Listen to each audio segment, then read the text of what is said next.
And I want to stay on that for a moment. I'm really moved by that. And you kind of touched on it when you talked about your spirituality, but you've been able to see the hallowed halls. You've been able to be in spaces that a lot of people don't get in. Mm-hmm. And sometimes, Curtis, we get there and we fall in love with it. So how are you able to still be in these spaces and not be overly committed to just live in those spaces, but still want to come back to the block? I mean, you touched on it earlier with your spirituality. You touched on it now, but you even talked about when you were the kid that made it to Hampton, everyone did, what is it that allows you to go see, quote unquote, the promised land, if you will, but still be here, on the block, if that makes any sense? The fire was always burning. And, it was something that I remember when Coach D'Antonio offered me the job at Michigan State, I was like, I don't want to take this job and then see Sound Mind, Sound Body go away. I said, that would be the absolute worst thing. Because so many people probably said, well, I know you're done with Sound Mind, exactly, because you got this now. Right. And so from that moment, when he said, well, hey, if you can still be a board member and be a part of the program in whatever capacity, I'm fine with that while you're at Michigan State, then at that moment, my fire just continued to stay, lit with Sound Mind, Sound Body, because I knew that I could see, the program growing. And then obviously strategically, I was able to help, influence more of the Michigan State staff to come and support Sound Mind, Sound Body even more. And it kind of helped the overall movement in ways that I never imagined initially. But for the most part, I just think it's something that God planted in me, and I never ever lost, touch of it. And I'd say that the most important thing I always tell young people, if you're a barber, if you could just stay in your trade for 10, 15 years, you'll be respected as a professional in that industry if you just stick to it. But in this instant gratification society that we live in, we're so often looking for turnkey results, and that's not how you build anything. And I tell people, I wrote this proposal to get the city of Detroit or the Detroit Public School District to allow us to run these programs, but I've written in 18 years 100 proposals. I've probably only gotten maybe 10 of them. But you only got to hit one time. That's right. But you got to get to those 100 times before you get to that one. And so with the whole thing is you just got to keep at it and stay faithful to what you believe in. And that comes a lot from my father. He has his restaurants, Alabama style chicken and fish in the city. And I just always seen how he always stayed committed and passionate. And I didn't even realize it until I got, in my 40s now. And I said, man, this is something that's ingrained in me that, hey, this is who I am and this is what you do. And you just keep churning, you keep going, and then eventually, you will see some light at the end of the tunnel. Yeah, so powerful, man. And one other part I want to dissect with that, with the time that we have, for Coach D to say, hey, man, why don't you stay involved? What does it say about how you stood, how you presented yourself, what you were projecting to make him have to be like, man, I still got to give him an opportunity to get it? And what do you say to someone who may be on the cusp? Because you really want to be able to have people respect what you do, to say keep it going, as opposed to say you got to shut it down. You follow what I'm saying with that? Yeah, I think, Coach D probably was a little taken aback, because when he initially made me the offer, I looked at what he offered me for the position. I said, Coach D, I got a master's degree and I worked at the NCAA. He was like, oh, for real? All right. Came back with some no numbers. so with that, and I never told anybody that story. Sure.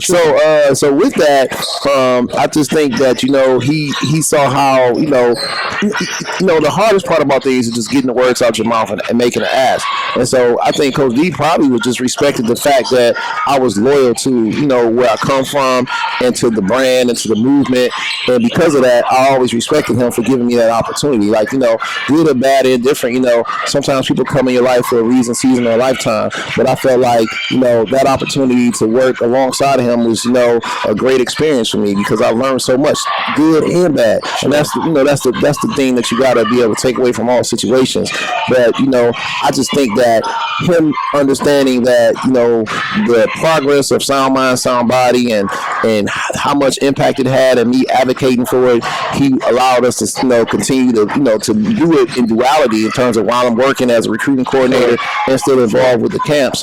And that was something that I think that really changed our program, because those years while I was at Michigan State, not only was, those were the biggest sound mind, sound body camps we had because Michigan State was winning more than it ever run, in this era. And then sound mind, sound body benefited because I was sort of the face of sound mind, sound body. Well, the face of sound mind, sound body, but I'm also on the sideline. Oh, you was on the sideline too. I'm like, there you go, right there. So because of that, it helped make, I think it made Urban Meyer have to come every year, and Harbaugh, and Brian Kelly, and so those things benefited the community, right? And that's why I told you, I said, I'm leveraging this for the kids, right? Because just like our kids can't get to the camps, us bringing those coaches to the community save a lot of parents time and money. Yeah.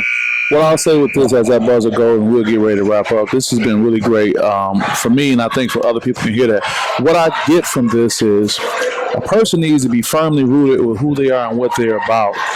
So when an opportunity like, for example, a Michigan State comes along, the rest of the world may say, oh, you made it. You like, no, I'm already made it. I'm just adding to it. And I think it's so important for our young people to hear that, because so many times we'll say, oh, boy, you got that good job syndrome and you're supposed to be all in and forsake what you started. I mean, just in your final comments, can you just kind of take that point home? Because that's what I sense, and I think that's really important. And a lot of times in life, people will see you in Oklahoma, and they're looking at you like, what you doing in Oklahoma? And you're at the airport, and you saying, I'm at this a layover.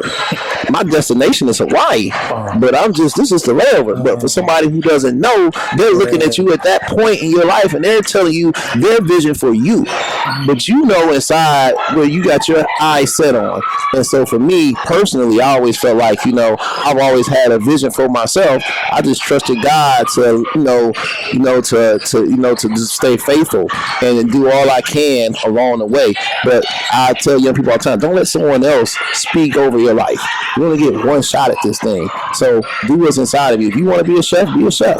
But our whole acronym is dream big. You have to dream big. If you don't have dreams, you're not using what God has given you, because there's only certain things that only can be done if Lizzie does it. Yeah. If Mr. Huddleston doesn't get it done, no one else in the world will ever do it, because you have a special gift that God has given you.